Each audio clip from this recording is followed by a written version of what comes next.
Em 6 de junho de 2025, às 3h da manhã, teve início uma operação que chocou o comando russo e o mundo. 17 drones ucranianos, OSA equipados com componentes chineses de baixo custo, voaram 750 quilômetros através de território inimigo, sem GPS e comunicação entre si ou controle terrestre.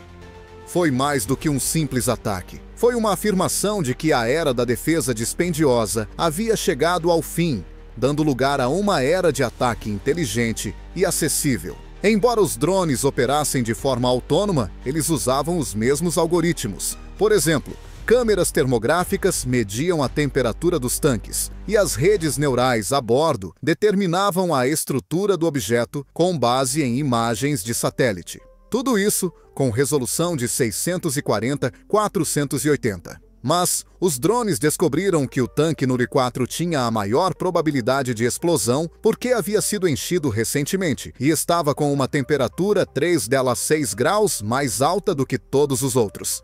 Cada drone escolheu sua própria trajetória para evitar conflitos. O vetor do método foi alterado em 5 graus.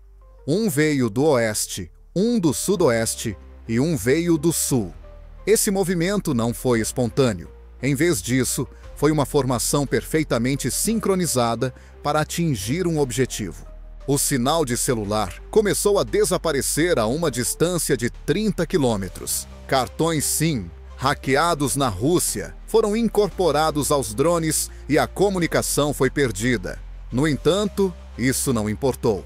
Nenhum humano conseguiu deter os drones enquanto se aproximavam da fase final do ataque. A inteligência artificial assumiu total responsabilidade. Os sistemas anticolisão utilizavam sensores ultrassônicos 10 vezes por segundo para manter uma distância segura entre os dispositivos. A formação foi transformada em uma matriz de combate. Alguns drones subiram a 80 metros para atacar o teto dos tanques. Outros permaneceram a 50 metros e os demais desceram a 30 metros para atacar as fendas mais vulneráveis na base da estrutura. Os drones não puderam ser detectados pelos radares S-400 porque voavam abaixo do horizonte de rádio. Os operadores só conseguiam observar sons e ecos falsos, mesmo quando se aproximavam de 20 quilômetros. Árvores, prédios e inversões de temperatura os obscureciam. A noite era tão silenciosa que até os pássaros desapareciam no céu.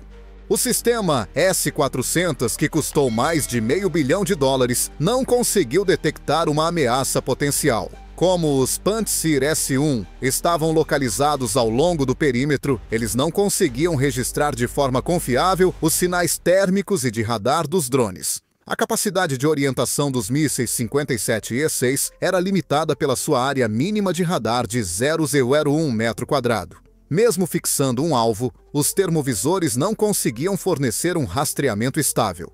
Nessa fase, todo o sistema de defesa aérea operava de forma autônoma.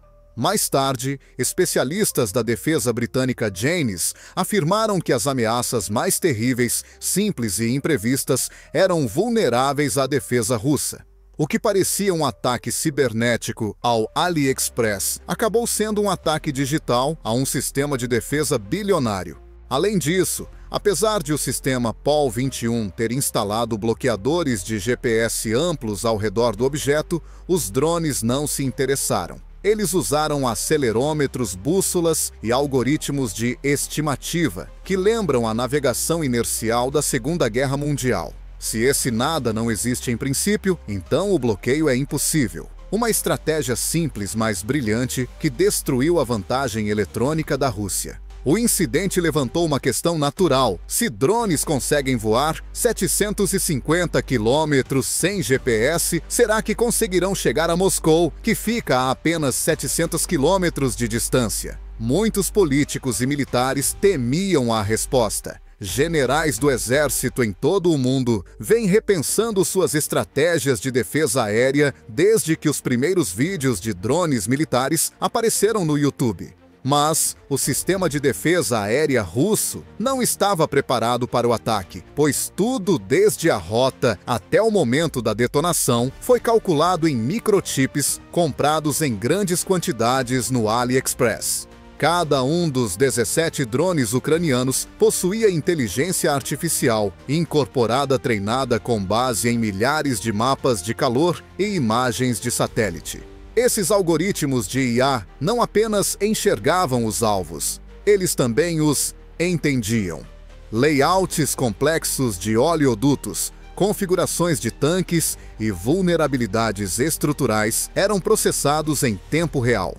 O mais surpreendente era que o enxame não tinha um centro de comando. Não havia um drone mestre. Cada drone realizava independentemente os mesmos cálculos e chegava às mesmas conclusões. Este foi o grande avanço, já que as defesas aéreas russas não conseguiram decapitar o ataque devido à falta de um elo central. O S-400 e outros sistemas russos foram projetados para defesa contra caças mísseis de cruzeiro e ogivas balísticas. Seu banco de dados contém dezenas de milhares de assinaturas de aeronaves, desde o F-22 até o Tomahawk. Um quadricóptero que se parece com um pombo grande e voa à velocidade de uma aeronave leve se enquadra em uma categoria completamente diferente. A Reuters e a Focus Online relatam que Ucrânia, países da OTAN e Israel têm usado esses enxames silenciosos nos últimos meses. A Alemanha, por exemplo, anunciou recentemente a criação de uma unidade de defesa contra drones suicidas após um exercício da Bundeswehr envolver um deles. Havia 4 lançadores Pantsir S-1 na base de Engels. Eles tinham 12 mísseis e pistolas de 30 mm. Mas, na realidade, os manpads eram inúteis. Devido à sua baixa assinatura de radar, os mísseis não conseguiam manter a aquisição do alvo. Além disso, os canhões automáticos estavam prontos para causar danos ao próprio objeto protegido. Quando o operador viu 17 pontos na tela, decidiu que eram rápidos demais para mísseis e lentos demais para pássaros. Então ativou o modo de lançamento automático. Quando o primeiro míssil decolou, errou o alvo. O fusível do drone não funcionava devido ao seu tamanho. O drone fez uma manobra inesperada, interrompendo o algoritmo de orientação, o que fez o segundo míssil saltar. O ataque continuou. Drones gradualmente romperam o céu em chamas. As defesas russas estavam paralisadas, cegas e surdas. Os drones voavam a uma distância de 50 metros, onde nem mesmo o Thor M2 aprimorado conseguia identificar alvos. Assim, os drones demonstraram uma flexibilidade impressionante. Os algoritmos redistribuíram tarefas, e um dispositivo danificado foi imediatamente substituído pelos demais. Apesar das perdas, o ataque continuou. Segundo analistas da Defense 24 e da RUSI do Reino Unido, tais operações anulam efetivamente a doutrina tradicional de defesa aérea. Países que investiram bilhões de dólares na construção de sistemas de mísseis pesados se viram impotentes diante de uma infinidade de dispositivos baratos, porém inteligentes. Segundo o Handelsblatt, a Alemanha realizou uma avaliação rigorosa de seus próprios aeródromos após o ataque a Engels. O resultado foi chocante: mais de 60% das instalações militares não estavam protegidas contra um enxame de 10 ou mais drones a uma altitude de até 100 metros. Enquanto isso, a Rússia iniciou uma modernização imediata de suas estações de alerta precoce. Mas o principal obstáculo é o raciocínio, não a tecnologia. Os ataques do século XXI vencerão se a defesa for construída com base no pensamento da Guerra Fria. Além disso, a conclusão mais perigosa foi que todas essas ações eram controladas por algoritmos a bordo dos drones, não por satélites ou por um posto de comando da OTAN. Isso é mais do que apenas uma guerra entre dois países. É uma batalha entre a inteligência das máquinas e a inteligência humana. O depósito de combustível perto da base aérea de Engels parecia uma fortaleza. Os enormes tanques, cada um com 20 metros de diâmetro, foram projetados para armazenar 2.000 toneladas de combustível de aviação. Para evitar uma reação em cadeia, eles foram construídos em 1962 e estavam localizados a 30 metros de distância. Mas, em vez de drones teleguiados de alta precisão, os engenheiros temiam que bombas de aço caíssem do alto. O primeiro drone colidiu com o tanque no D4 e sua ogiva, uma carga em forma de cobre, pesando pouco mais de 3 quilos, penetrou o teto de aço como uma folha metálica. Dentro do tanque, na área de vapor de combustível, ocorreu uma explosão em segundos. Foi mais do que um simples incêndio. Foi uma detonação, uma rápida conversão de combustível em gás superaquecido que explodiu com tal velocidade que o teto do tanque de 15 toneladas foi lançado a 200 metros. As paredes do tanque se desdobraram rapidamente, como pétalas de bananeira, liberando um jato flamejante com temperatura de 1.800 graus Celsius. O rio flamejante atravessou barreiras de concreto, construídas apenas para detectar vazamentos. Em 30 segundos, as chamas atingiram as conexões do tanque número 5 e o combustível fluiu diretamente para o fogo através de tubulações de aço projetadas para 20 atmosferas. Em 10 segundos, o segundo drone atingiu o tanque número 1. Depois, os tanques número 7 e 12. Para criar uma reação em cadeia em cascata, cada ataque foi calculado com antecedência. O momento da explosão foi sincronizado com o segundo, sem ser caótico. O sistema de supressão de incêndio funcionou. Luzes verdes nos controladores indicavam 50.000 litros de concentrado de espuma, dezenas de bicos de pulverização e sensores de calor. No entanto, o que parecia seguro revelou-se uma mentira. A espuma estava fora de tempo. Os bicos estavam completamente enferrujados. As bombas estavam operando abaixo da pressão padrão. Em vez de criar uma sinfonia infernal de 4 tanques queimando simultaneamente o sistema, foi projetado para sobreviver a um único incêndio. A espuma desapareceu após 90 segundos. Seu volume era de apenas 25% da área do incêndio. A temperatura perto do epicentro ultrapassou 50 kW por metro quadrado, o suficiente para incendiar madeira espontaneamente sem faísca. Os bombeiros das áreas vizinhas não conseguiram se aproximar mais do que 500 metros do incêndio porque a tinta dos carros começou a borbulhar e os pneus derreteram. A situação no subsolo era ainda pior. Válvulas automáticas desenvolvidas na década de 60 falharam gradualmente sob a influência da temperatura. O coração já estava em chamas, mas o combustível continuava a fluir dos tanques, intocados pelo fogo como sangue. Cada litro de combustível complicava a situação. Às 03h18, uma explosão de líquido fervente com expansão de vapor conhecida como bleve ocorreu no tanque número 6. Ele não só pegou fogo, como explodiu. Como o amanhecer, a explosão lançou uma bola de fogo a dezenas de metros de altura e iluminou o céu acima de Engels. Tudo ao redor congelou por um segundo, e então mais destroços, chamas e incêndios. Mais tarde, especialistas descobriram que não apenas o combustível havia queimado, mas também a composição única dos porta-mísseis estratégicos Tu-160 e Tu-95MS. Essa composição contém aditivos especiais que impedem o congelamento do combustível a uma altitude de 15 km e a uma temperatura de 50 graus Celsius. O querosene de aviação comum não pode substituí-lo.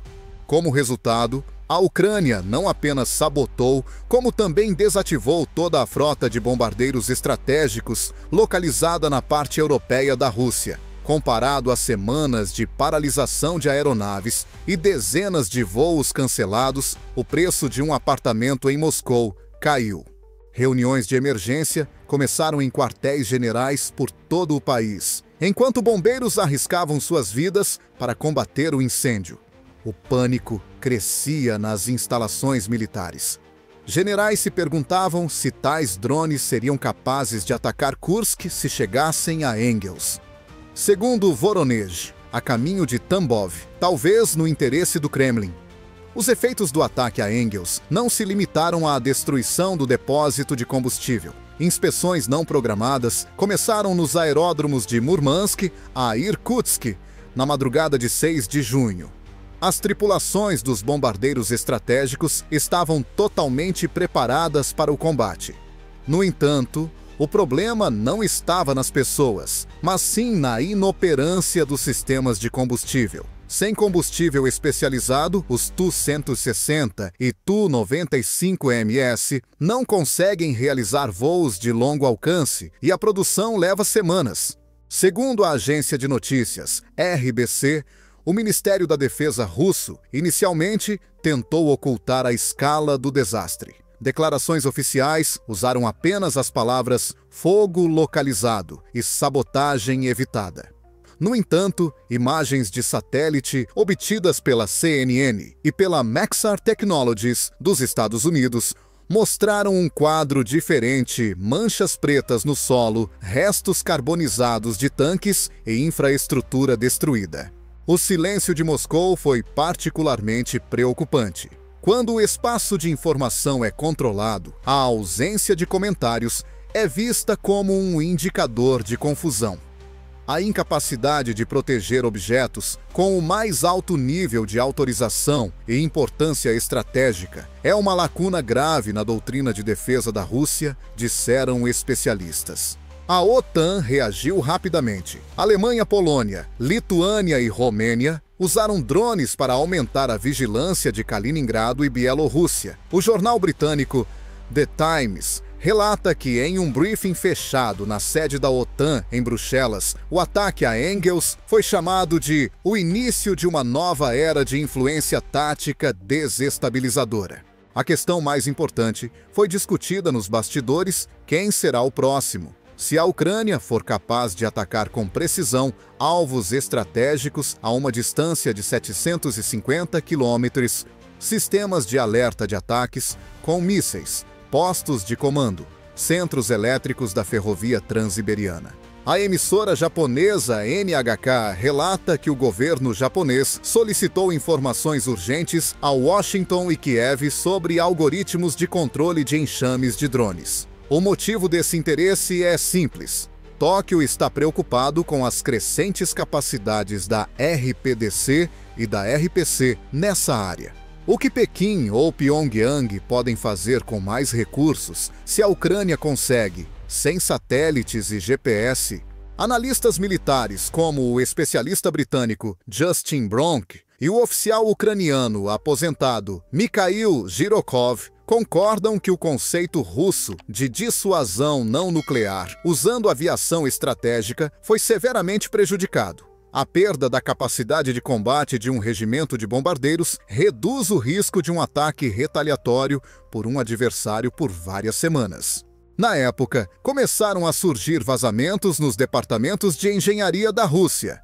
Uma inspeção em outras bases estratégicas mostrou que cerca de 40% de todos os sistemas de extinção de incêndio precisavam ser completamente substituídos, informou o canal Military Informant Telegram. Válvulas obsoletas, tanques enferrujados e a falta de proteção moderna contra drones tornavam as instalações vulneráveis até mesmo a um ataque pequeno, porém organizado. Segundo o político, os Euyuan estão se abstendo de fazer declarações públicas por enquanto. Enquanto isso, um vazamento do Pentágono mostrou que tais drones poderiam ser incluídos no arsenal de apoio híbrido para aliados sob o modelo Lend-Lease. E isso não diz respeito apenas à Ucrânia. Nos círculos estratégicos, a palavra assimetria voltou a ser popular. Disse que o ataque a Engels é semelhante ao ataque do F-16 israelense ao reator iraquiano em 1981. Foi o único lugar onde tudo aconteceu na calada da noite, e não de uma altura de 30 metros. E isso aumenta a ansiedade.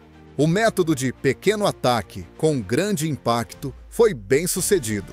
A Ucrânia, sem marinha nem armas nucleares, colocou em questão a estabilidade de uma das potências militares mais fortes do mundo. A questão permanece: quem pode garantir a segurança de outros aeródromos se tal ataque só é possível em um? Especialmente em casos em que o planejamento militar ainda se baseia nas ideias do século passado. O comando militar russo enfrentou grande decepção após o ataque a Engels. Na primeira hora após a confirmação do ataque, reuniões de emergência começaram no Kremlin com a participação de representantes do Estado-Maior, do Ministério da Defesa e do FSB. Os primeiros relatos de bastidores divulgados pelos jornais Medusa e Agency mostraram que a situação era vista como uma falha do sistema de defesa aérea e também como um sinal de que todo o conceito de defesa da frente interna precisava ser reconsiderado. No briefing matinal, o presidente Trump disse, sem rodeios: se drones conseguem alcançar bases aéreas russas sem GPS, talvez o Pentágono devesse estudar a abordagem ucraniana para modernizar o ataque estratégico. O Pentágono ficou muito preocupado com essas palavras e, segundo a Bloomberg, já começou a avaliar a importância de tais soluções para as armas dos Estados Unidos. Ao mesmo tempo, iniciou-se a mobilização interna na Rússia. Em Ulyanovsk, Ryazan, Irkutsk e na região de Amur, bases aéreas foram colocadas em alerta máximo de combate. Ordens imediatas foram emitidas para verificar a eficácia de todos os sistemas de defesa aérea existentes. Estes incluíam estações de radar de baixa altitude e sistemas de mísseis antiaéreos de curto alcance. Foi dada atenção especial ao aprimoramento dos sistemas Tor-M2 e ao lançamento de uma rede POL-21 mais densa de sistemas de interferência de rádio. No entanto, o problema se revelou mais grave. Testes iniciais constataram que até 70% dos sistemas regionais de alerta antecipado não conseguiam detectar alvos com precisão, mesmo com seções transversais mínimas de radar em altitudes abaixo de 100 metros. Os críticos do Exército citaram paralisia decisória e confiança excessiva em relatórios em papel em vez de ameaças reais. Após o incidente de Engels, o canal de Telegram Dossier Genstaba noticiou que vários oficiais de alta patente apresentaram relatórios de demissão, reconhecendo sua responsabilidade pelo despreparo da instalação. A partir daí, iniciou-se uma onda de repressão com o início de inspeções em contratos de aquisição de defesa aérea envolvendo fornecedores de peças baratas e componentes de rádio falsificados. Em meio ao pânico, a pressão por informações aumentou. Veículos de comunicação alinhados ao Kremlin, como RT Vest e Channel One, iniciaram uma campanha para minimizar ou desacreditar o ataque em si. Em vez de drones, as notícias falavam de violações de segurança, um incêndio causado por técnicos, ou mesmo uma possível provocação por terceiros. No entanto, vídeos e imagens de satélite inegáveis já inundavam a internet. Ao mesmo tempo, o FSB mantém um olhar atento sobre aeromodelistas, engenheiros e até mesmo estudantes de universidades técnicas. Jovens roboticistas foram detidos em vários locais porque seus drones civis foram confiscados. Até mesmo apoiadores do governo criticaram essas ações. Mirar em estudantes vulneráveis não é uma estratégia, mas sim histeria. A Ucrânia não respondeu. Não houve confirmação nem negação. Quem planta ventos, colhe tempestades.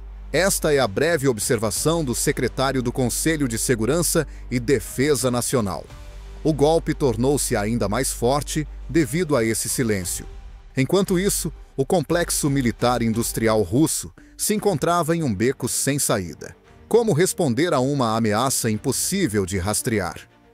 Contratos para o desenvolvimento de defesas antimísseis contra microdrones foram renovados com urgência. Empresas em Kazan e Nizhny Novgorod receberam encomendas urgentes de instalações de laser e equipamentos de guerra eletrônica.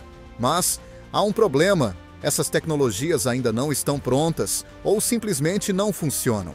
Por exemplo, O sistema israelense Drone Dome apresentou resultados mistos na proteção contra enxames densos. Os Estados Unidos estão apenas testando seus protótipos. A China oferece soluções semelhantes por meio da plataforma Bai, mas algumas delas não atendem ao orçamento e às condições da Rússia. Como resultado, houve uma rotação significativa do comando das Forças Aeroespaciais Russas, VKS. Se os antecedentes dos oficiais não passassem na verificação, eles eram transferidos para posições inferiores. O Estado-Maior começou a discutir a criação de forças não tripuladas de repelir ameaças. Isso parece grandioso, mas na realidade significa que a Rússia não sabe como lidar com essa nova realidade.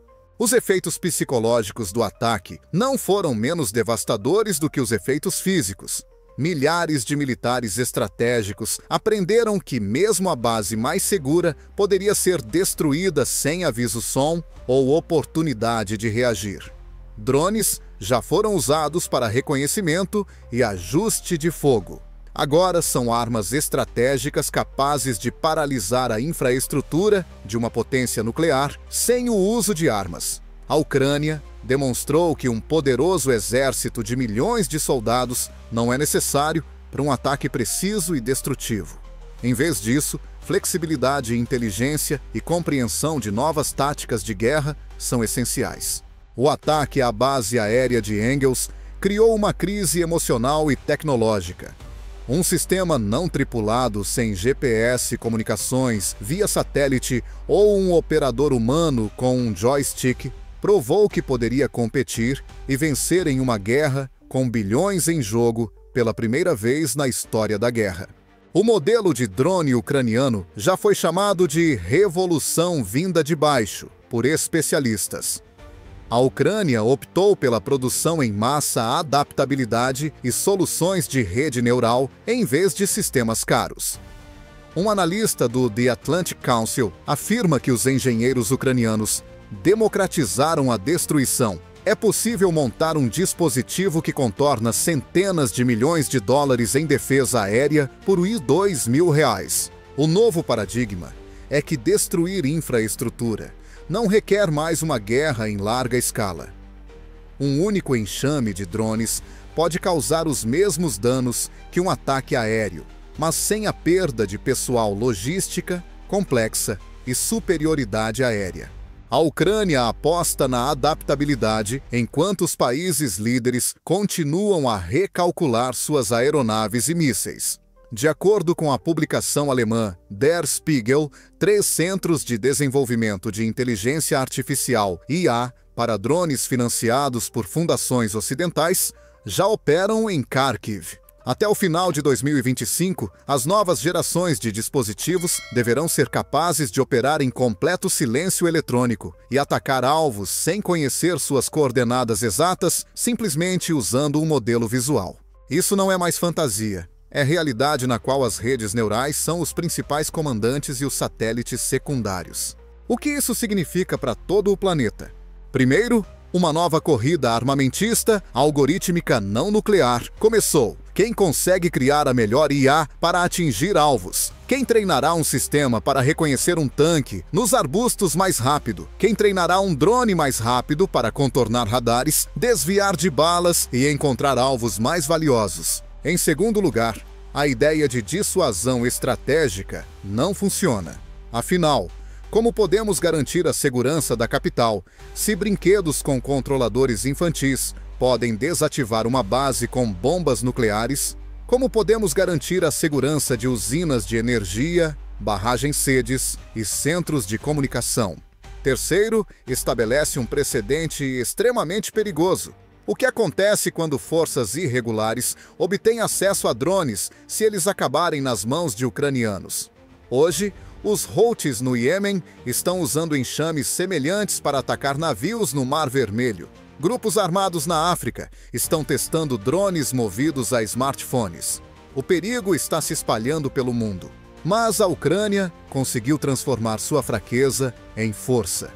Criou uma vantagem tecnológica que muda as regras do campo de batalha sem precisar de porta-aviões ou submarinos nucleares. E o mais interessante é que seus esforços para encontrar soluções baratas e inovadoras contribuíram para seu sucesso.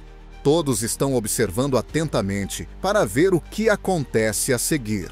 Observadores militares acreditam que a resposta da Rússia pode ser brutal, mas ineficaz.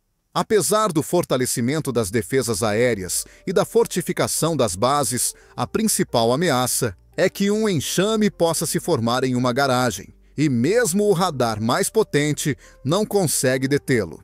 A Ucrânia elevou a tecnologia militar mundial a um novo patamar. Os estados maiores em Berlim, Londres e Washington estão atualmente estudando o ataque a Engels. Mas a questão permanece com que rapidez eles conseguirão se adaptar antes que tais drones se tornem parte de conflitos futuros. Este não é mais um episódio local de guerra. Este é o início da próxima era de segurança global, na qual motores e algoritmos decidem a vitória.